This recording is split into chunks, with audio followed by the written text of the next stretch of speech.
Quiz on quotations. ఈ సొరచెట్టుని గురించి కోపగించుట న్యాయమా అని దేవుడు ఎవరిని అడిగాను? యోనా.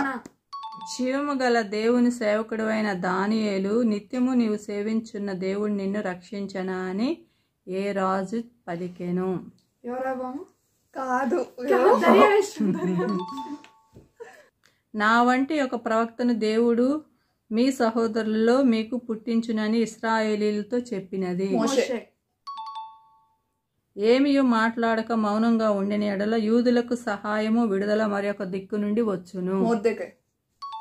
ఎండిపోయిన ఎముకలు బ్రతకగలవా అని ప్రభు ఎవరిని అడిగాను?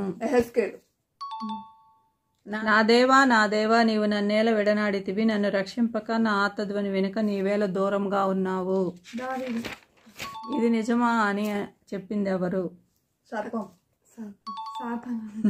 ద్రవ్యము, వస్త్రములు, ఒలీవ చెట్ల తోటలను, ద్రాక్ష తోటలు, గొర్రెలను, ఎడ్లను, దాసదాసీలను సంపాదించుకుంటకు ఇది సమయమా? ఎలీషా. మృతుల పునరుద్ధానమును గురించి విమర్శింపబడుచున్నానని చెప్పింది ఎవరు? నీవు సత్క్రియ చేసిన ఎడల తల ఎత్తుకొనవా అని దేవుడు ఎవరితో అన్నాడు?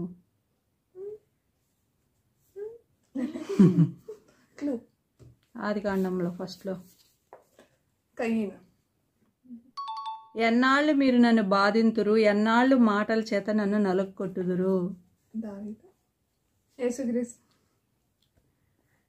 యోబు.